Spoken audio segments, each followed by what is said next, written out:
기도드립니다. 아멘. 하나님 말씀 보도록 하겠습니다. 신약성경입니다. 에베소서 5장 28절에서 33절의 말씀, 에베소서 5장 28절에서 33절의 말씀을 봉독하겠습니다. 이와 같이 남편들도 자기 아내 사랑하기를 자기 자신과 같이 할지니 자기 아내를 사랑하는 자는 자기를 사랑하는 것이라. 누구든지 언제나 자기 육체를 미워하지 않고 오직 양육하여 보호하기를 그리스도께서 교회에게 함과 같이 하나니 우리는 그 몸의 지체임이라. 그러므로 사람이 부모를 떠나 그의 아내와 합하여 그 둘이 한 육체가 될지니 이 비밀이 크도다.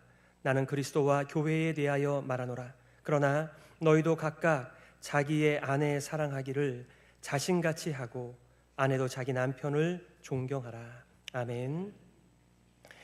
그리스도를 닮은 남편들이라고 하는 제목 가지고 말씀 증거하겠습니다. 제가 2003년도 사역을 뒤로하고 유학을 나온 큰 계기가 있었다면, 제가 부지런히 가정사역, 전도폭발, 또 제자훈련을 하던 중에 제 아내가 이렇게 얘기를 하는 것입니다. 당신은 가정사역할 자격이 없으니 가정사역을 하지 말라, 이렇게 얘기했습니다. 그 당시에 부부성장학교, 결혼예비학교, 아버지 학교, 어머니 학교 하느라고 가정생활을 할 수가 없었습니다. 심지어는 저의 막내 아이는 저를 낯선 이웃집 아저씨로 생각하여 저만 보면은 울기 시작하였습니다. 그래서 제 아내가 한 얘기가 당신은 자격이 없다. 그 뒤로 저는 가정과 관련된 설교를 하는 것 자체가 제게는 커다란 짐이고 부담입니다. 제가 어떻게 보면 이렇게 보지 않은 책, 먼지 쌓였던 한 그 책처럼 가정 사역과 관련해서는 제게 좀 그런 이미지가 있는 것 사실입니다. 근본에도 특별히 한 번만 하고 지나가면 얼마나 좋을까, 두 번만 할까, 세 번까지 할까, 여러 가지 고민 중에 오늘 세 번까지 가정에 대한 설교 여러분과 나누게 되면서 그리스도를 닮은 남편들 다루게 되었습니다.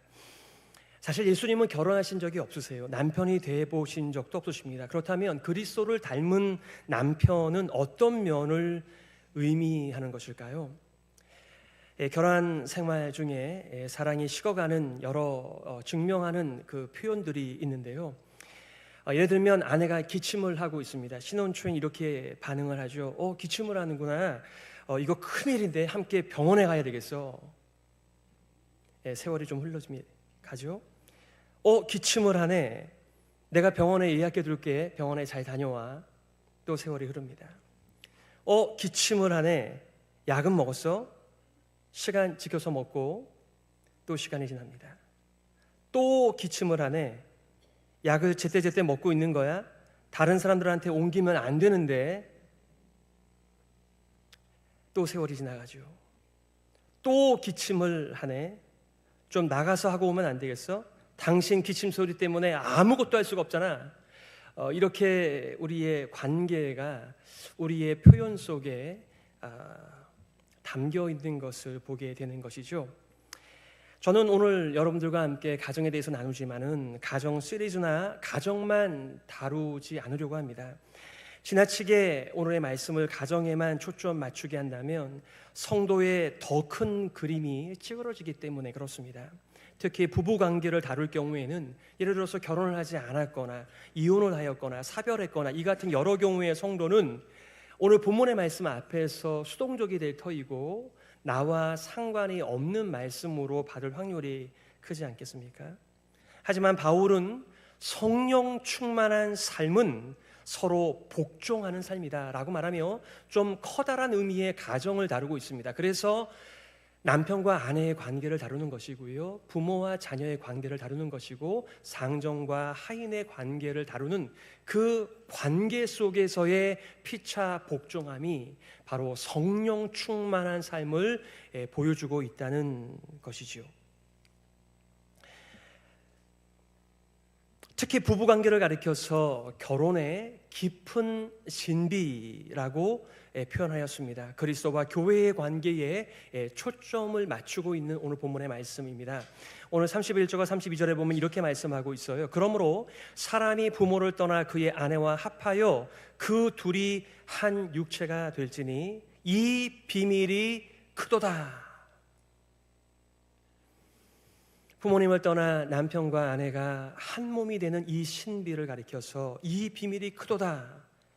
나는 그리스도와 교회에 대하여 말하노라. NIV에서는요, This is a profound mystery 이렇게 얘기했습니다. 얼마나 심오한 신비가 남편과 아내의 연합, 하나됨에 담겨 있는가, 바로 거기에 그리스도와 교회의 신비가 함께 있다라고 말씀하고 있습니다. 세상에 여러 가지 모양으로 하나됨을 경험할 일들이 참 많이 있어요. 함께 등산을 하고요, 함께 노래를 부르고요, 함께 운동을 할 때 하나됨을 경험합니다. 하지만 여타의 세상에 수많은 하나됨을 경험하지만은 부부의 연합의 신비만큼은 비교할 거리가 안 된다는 것이죠. NASB에서는 이렇게 말을 하고 있습니다. This mystery is great, but I am speaking with reference to Christ and the church. 이게 얼마나 굉장한 위대한 신비인가. 여러분, 가정생활을 하시면서 하나님께서 가정에 숨겨두신, 가정에 심어놓으신 이 깊은 심오한 신비를 경험하고 계십니까? 가정을 통하여 그리스도와 교회의 하나됨의 연합도 경험하고 계십니까? 하나님께서는 구약 성경을 통해서 하나님과 이스라엘의 관계는 은혜 언약일 뿐만 아니라 바로 결혼 언약이다 이렇게 선포하셨습니다. 이는 너를 지으신 이가 내 남편이시라. 그의 이름은 만군의 여호와이시며 내 구속자는 이스라엘의 거룩한 이시라. 그는 온 땅의 하나님이라. 일컬음을 받으실 것이라. 그러니까 남편이라고 하는 말에 정말 커다란 의미, 그 역할은 지켜주는 자, 돌보는 자, 공급하는 자, 하나님에 대한 많은 메타포, 그림들이 있습니다. 이미지들이 있어요. 그 중에 하나가 나는 너희들의 남편이야, 이런 표현이십니다. 그뿐만 아니었죠. 나는 너희들의 목자가 된다. 나는 너희들의 진정한 만왕의 왕이다라고 말씀하십니다.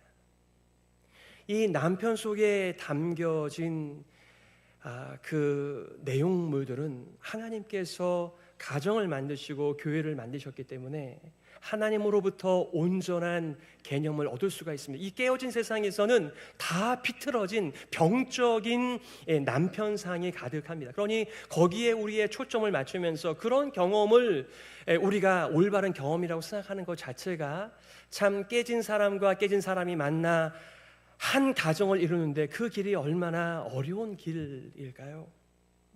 예수님께서도 이 하나님의 내가 너희들의 남편이다라고 하는 말을 자신에게 적용하시면서 이렇게 말씀하셨습니다. 예수께서 그들에게 이르시되 혼인집 손님들이 신랑과 함께 있을 때에 금식할 수 있느냐? 신랑과 함께 있을 동안에는 금식할 수 없느니라라고 말씀하시면서 자신을 가리켜 바로 교회를 세우는 신랑이라고, 남편이라고, 내가 너희들을 돌본다고, 지켜준다고, 인도한다고, 책임진다고 말씀하고 계시는 것이죠. 여러분의 남편은 여러분들을 잘 돌보아 주십니까? 책임을 지고 인도하고 있습니까? 사도가 여기서 말하는 부부관계는 사실상 교회와 그리스도의 관계를 근본적으로 전제하고 있는 말씀입니다. 그리스도와 교회의 관계의 신비를 깨닫는 것이야말로 올바른 가정의 역할을 감당하는 것이며 건강한 가정을 세워가는 길임을 말씀하고 있는 것이죠. 아내는 교회가 그리스도께 복종하듯 남편에게 복종하고, 남편은 그리스도께서 교회를 위하여 자신을 주신 같이 아내를 사랑하는 것이 원래 하나님의 가정에 대한 그림이었다고 말씀하세요. 제가 메리지 카운셀링을 하면서 한 자매가 이런 얘기를 하였습니다. 목사님, 제가 이 공부를 하면서 하나님께서 가정에 대하여 어떤 디자인을 하셨는지를 알게 되었습니다. 하지만 세상에 이런 사람들이 있겠나, 이런 가정이 있겠나라는 생각을 동시에 하였습니다. 제가 박수를 쳐드렸습니다. 맞아요, 자매님. 세상에서는요, 다 깨어진 남편과 깨어진 아내를 경험하며 살아가는 부정적 세상입니다. 사람들은 나름대로 거대한 돈을 들여서 위대한 성대한 결혼식을 하지만은 진짜 결혼은 준비하지 않는 우리의 진짜 현실 속에서 페인팅을 하며 칼라링을 하지만은 실제로 들여다보면, 가까이 가보면 다들 신음하고 고통하는 우리의 현실을 아는 것부터가 우리의 출발입니다. 그래서 복음이 필요하죠. 그래서 진짜 남편 대신 하나님의 임재와 도우심이 우리들에게 필요한 것이죠. 만약 우리의 힘으로 우리의 지혜로 감당할 수 있다면 그리스도께서 오실 이유가 없으시죠. 왜 그 비참한 수치스러운 십자가를 지고 우리를 대신하여 우리를 위하여 자신을 기꺼이 십자가에 내어 주셨을까요? 구원은, 영생은 막연한 게 아니고요, 우리의 가정생활이요, 우리의 교회생활이요, 우리의 인간관계예요. 너무나 깨어져 있어서 우리는 가정도 이렇게 희망찬 하나됨, 연합됨, 진정한 그리스도의 삼위일체가 정말 하나됨을 우리들에게 말씀한 것처럼 꿈도 꾸지 못하는 세상을 살아가며 우리는 뭐라고 말합니까? 원래 세상이 이런 거야. 너희도 조금만 더 살아봐. 그게 우리가 해줄 수 있는 마지막 대답인가요? 너무 비참하잖아요.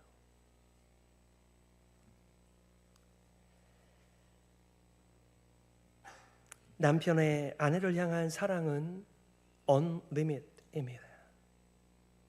남편의 아내를 향한 책임은 unlimited입니다. 왜냐하면 그리스도의 교회의 사랑이 unlimited, unconditional love이기 때문에 그렇습니다.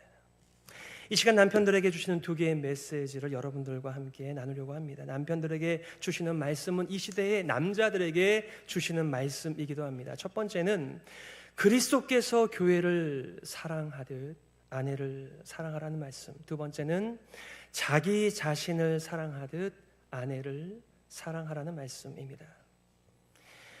첫 번째, 그리스도께서 교회를 사랑하신 것처럼 아내를 사랑하라고 하는 메시지입니다. 그 이유는 남편이 아내의 머리 되기 때문입니다.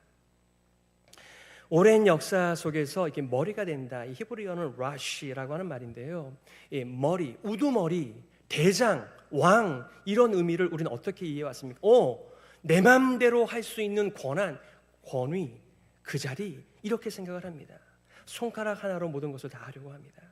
자신의 마음대로 하는 것을 우리는 머리의 의미로, 병적인 개념으로 이해를 했기 때문에 우리는 그 왕에게, 그 남편에게, 그 목자에게 복종하고 싶은 마음이 없는 거예요. 특별히 한국 정서 속에서는 자신의 아내를 자신의 몸종처럼 이해하던 시절들이 있었습니다. 제가 한 번은 제자훈련 인터뷰를 위해서 신방을 하였는데 그 형제가 간증을 하더군요. 목사님, 제가 옛날에는요 제 아내가 저의 리모컨인 줄 알았습니다.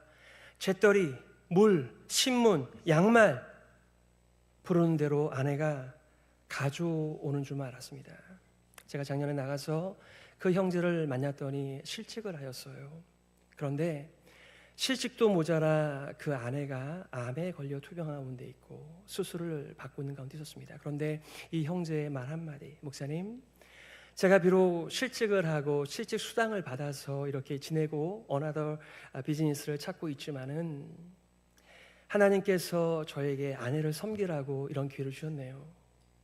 오히려 그는 자신의 병든, 약해진, 앞으로 어떻게 될지 모르는 그 아내를 섬기는 일로 자신의 실직에 해석을 더하였습니다. 머리라고 하는 의미는 군림한다라는 의미가 아닙니다. 오히려 올바로 다스린다, 돌본다, 그들의 필요를 공급한다, 귀하게 여긴다라고 하는 말이 다스린다, 머리가 된다라고 하는 말의 의미입니다. 오늘 25절이죠. 남편들아, 아내 사랑하기를 그리스도께서 교회를 사랑하시고 그 교회를 위하여 자신을 주심같이 하라. 하늘의 남편께서 자기 아내를 위한 사랑의 언약에 끝까지 희생적이고 끝까지 헌신적이십니다. 그리스도께서 교회를 어떻게 사랑하셨습니까? 우리가 아직 죄인 되었을 때 그리스도께서 우리를 위하여 죽으심으로, 그리스도께서 교회를 위하여 기꺼이 희생하셨습니다. 그리스도의 희생과 사랑의 목적은 물, 곧 말씀으로 교회를 깨끗이 하고 거룩하게 하며 영광스러운 교회를 세우시는 데 목적이 있다, 이렇게 말씀하셨어요. 우리가 읽지는 않았지만 5장 25절에 이렇게 말하죠. 그리스도께서 교회를 사랑하시고 그 교회를 위하여 자신을 주심같이 하라. 이는 곧 물로 씻어 말씀으로 깨끗하게 하사 거룩하게 하시고 자기 앞에 영광스러운 교회로 세우사 티나 주름 잡힌 것이나 이런 것들이 없이 거룩하고 흠이 없게 하려 하심이라. 아멘. 남편들은 자신의 아내가 깨끗하고 거룩해지는 영광의 길을 가도록 얼마나 애를 쓰고 계십니까? 우리 모두가 다 흠이 많은 사람들입니다. 인생의 주름이 많이 잡힌 사람들이에요. 그 주름 속속들이 무엇이 있는지 잘 모르는 사람들입니다. 그런데 그리스도께서 왜 자신을 내어주셨는가? 그 주름을 하나도 없이 다 멀쩡하게 펴주시며 흠이 많은 우리들을 흠 없이 바꾸시기 위하여 우리와 결혼하셨다, 이렇게 말씀하십니다. 남자들은 왜 결혼하셨습니까?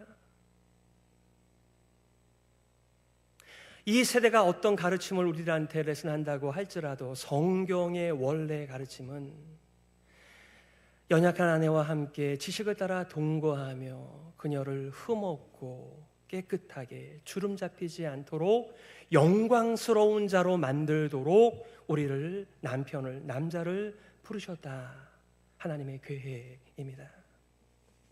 어떤 부인의 넋두리가 참 기가 막히죠.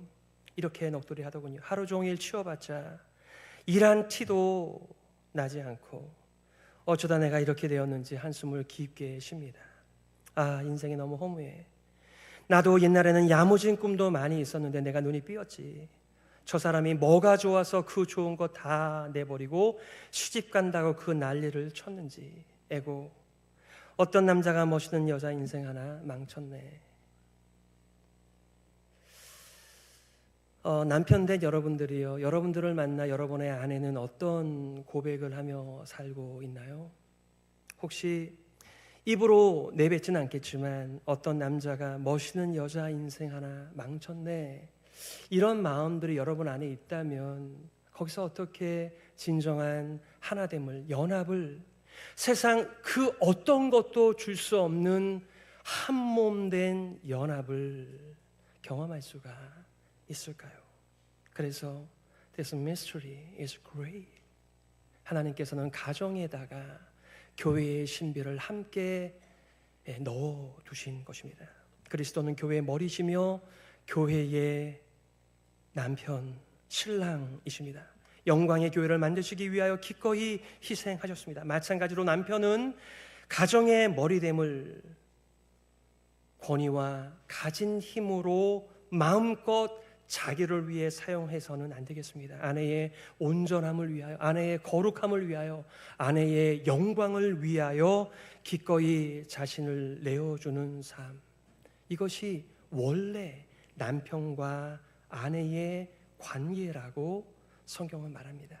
우리는 신음하는 가정들과 부부를 볼 때마다, 그리고 우리 가정의 부족한 면을 볼 때마다 마음이 아픕니다. 그리고 우리는 나의 삶과 그들의 삶을 객관화하면서 하나님께서는 이 깨진 가정들과 원래의 기능대로 작동하지 않는 가정 앞에서 얼마나 마음이 아프실까를 헤아리게 돼요.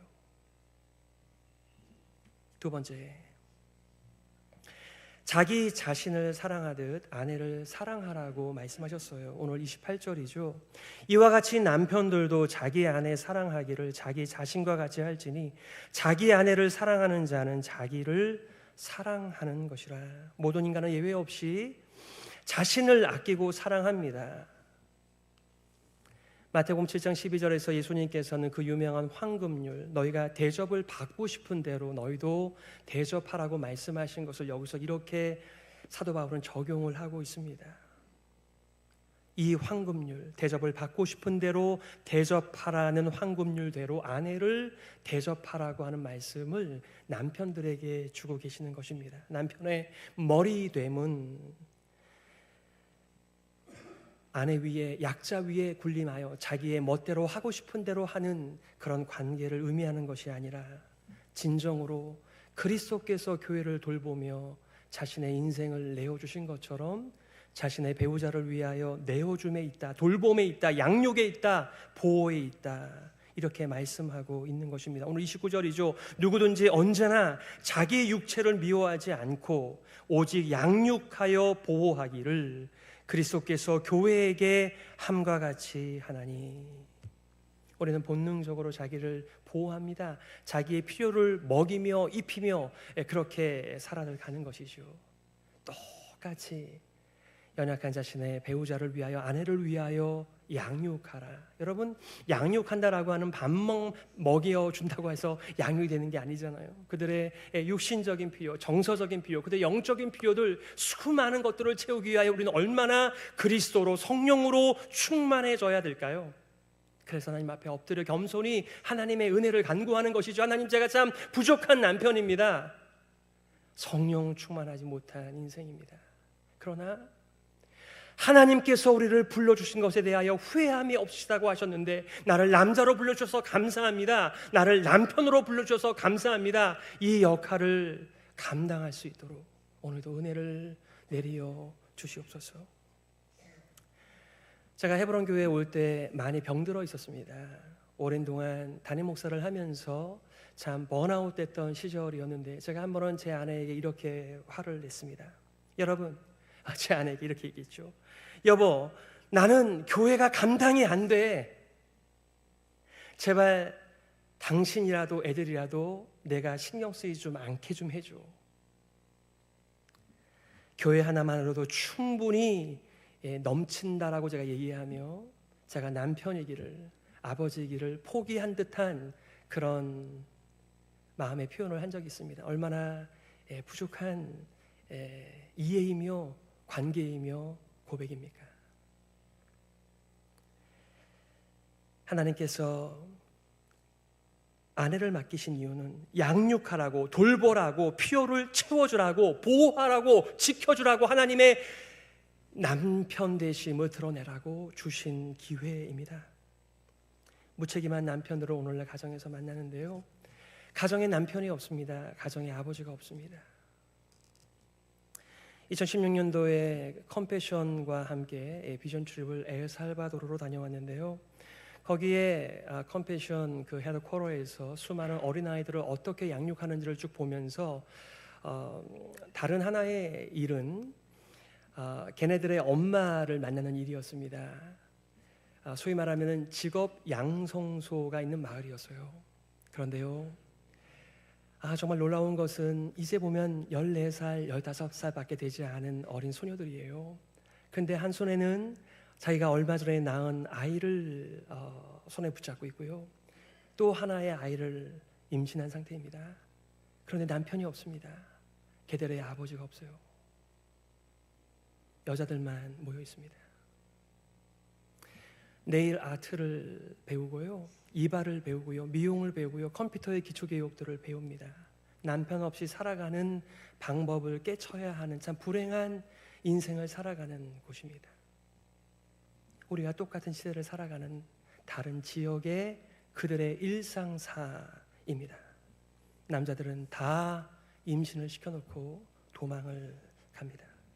가정에서 남자가 실종되었습니다. 아프리칸 아메리칸 가정의 70%가 아버지가 없는 결혼 이외의 관계 속에서 나온 자녀들이라고 합니다. 이 수치가 놀랍지 않습니까? 70%가. 백인들 가정에서의 20%가 혼외 관계에서 태어난다고 합니다. 남편 없이, 아버지가 없이 운영되는 가정이 우리가 살고 있는 미국의 현실입니다. 무책임한 남자들이 동서남북 땅 하늘 바다 가득한 곳이 우리가 살아가는 현실입니다. 남편과 아내는 한 몸입니다. 부부가 연합을 이룰 때까지 하나님의 은혜를 간구하면서 그렇게 하나됨을 한 번씩 경험하게 될 때 아내의 사랑은 진정한 자기 사랑의 열매로 꽃을 피는 것이죠. 말씀을 정리하겠습니다. 오늘 본문의 말씀을 사도 바울은 이렇게 요약하고 있습니다. 33절의 말씀이죠. 그러나 너희도 각각 자기의 아내 사랑하기를 자신같이 하고, 다시 한번요, 너희도 각각 자기의 아내 사랑하기를 자신같이 하고 아내도 자기 남편을 존경하라. 하나님께서 결혼과 교회를 세우셨습니다. 남자를 부르시고 여자를 부르셨습니다. 가정 안에 남자가 있어야 되고요, 가정 안에 여자가 있어야만 합니다. 특히 남편과 아내의 관계 속에서 남편을 다스리는 자로 하나님께서 정하셨어요. 그 사람에게 특별히 뭐가 있는 것이 아니라 하나님께서 그렇게 질서를 잡으셨습니다. 책임을 지라는 것입니다. 돌보라는 것입니다. 너 자신을 내어주라고 남편을 불러주셨습니다.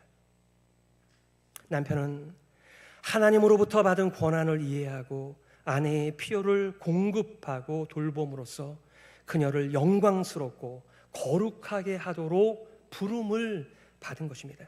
마치 그리스도께서 교회를 위하여 자신을 기꺼이 내어주신 같이, 마치 자기 자신을 본능적으로 아끼고 사랑하고 공급하고 지키듯이 아내를 돌보도록 부르심을 받은 자, 남자입니다. 남편입니다.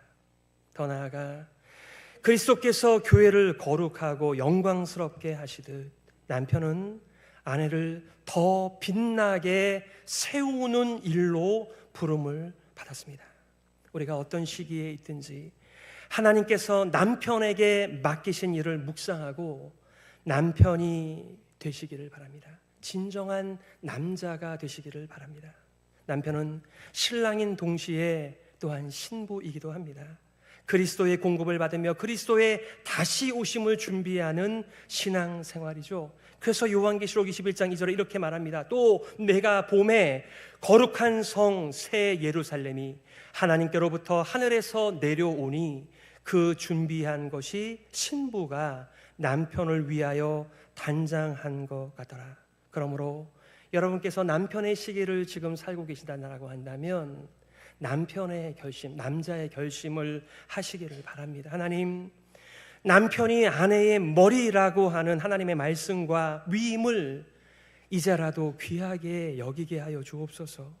성실하게 순종하기로 결심합니다. 또한 남편의 역할을 잘 감당하기 위하여 하나님의 계획을 신뢰하며 부족한 저를 주님께 맡깁니다. 이게 성령 충만한 삶이죠. 성령을 의탁하는, 성령님에 대하여 깨어있는 삶이죠. 그리스도께서 교회를 위하여 자신을 내어주시고 돌보시는 것처럼 저도 남편으로서 진정한 남자답게 그렇게 살게 하여 주시옵소서.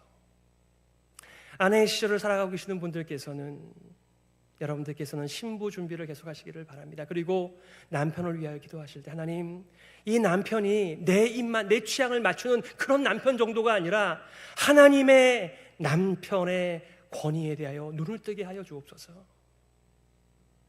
그리고 성경이 말하는 진정한 남편, 진정한 남자가 되게 하여 주옵소서. 그렇게 기도해 주시기를 바랍니다. 동시에 우리 모두가 진정한 신랑을 위하여, 하늘 남편을 위하여 단장하고 준비하는 교회가 되기 위하여 격려하는 바로 이 시기에, 이 자리에 우리가 부르심을 받은 것입니다. 우리 남편들은 남편인 동시에 신부의 역할을, 우리 아내들은 아내인 동시에 그리스도를 신랑 삼아 준비하고 거룩하게 성결하게 하나님의 부르심에 맞게 인생을 살아가고 기도하시는 아름다운 가정의 회복이 시작되시기를 예수 그리스도의 이름으로 축복합니다. 아멘. 우리 시간의 말씀을 기억하면서 이렇게 기도했으면 좋겠습니다. 하나님 아버지, 하나님의 말씀과 위임에 정직하게 진지하게 반응하게 하여 주옵소서. 그동안 가정에서의 남편의 역할, 가정에서의 아내의 역할을 이 세상에서 어깨너머 배우면서 얼마나 가정을 세우기보다는 무너졌는지 모르겠습니다. 제가 이제는 가정에 대하여 별반 기대할 것도 없는 인생을 살아갑니다. 제발 그러지 마시고 하나님의 은혜를 구하시기를 바랍니다. 우리 헤브론 교회 공동체가 건강한 가정을 세우기 위하여 하나님이 불러주신 자리를 지키며 순종하며 영향력을 발휘하게 하여 주시옵소서. 우리 말씀을 기억하면서요, 함께 기도하며 나가겠습니다.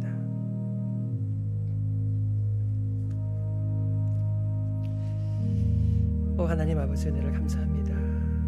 저는 남편과 아내의 관계 속에, 가정에 이렇게 심오한 신비가 새겨져 있는 것을 몰랐습니다. 하나님, 그리스도께서 교회를 위하여 자신을 온통 다 내어주신 것처럼 남편이 가정을 회복하는 일에 쓰임받도록 인도하여 주옵소서. 남편의 역할을, 진정한 남자의 사명을 감당하는 남자들이 되게 하여 주시옵소서. 우리 사랑하는 성도님들도 자신 남편을 위하여 간구하고 기대할 때마다 성경적 남편을 기대하며 간구하며 성결한 신부로 준비되게 하여 주시옵소서. 그래서 이 타락한, 이 깨어진 가정과 세상이 치유되는 일에 쓰임받는 교회가 되게 하여 주시옵소서. 하나님 아버지, 은혜를 감사합니다. 오늘도 하나님의 말씀 앞에 설 수 있도록 기회를 주시고 불러주시니 감사합니다. 성령께서 우리의 눈을 밝히 여시사 우리의 귀를 뚫어주시사 하나님의 음성을 듣고 우리의 부르심에 걸맞는 남편과 걸맞는 아내가 되게 하여 주옵소서. 가정이 회복되게 도와주시고 교회의 신비한 은혜를 경험케 하여 주옵소서. 살아계신 예수 그리스도의 이름으로 기도드립니다. 아멘. 우리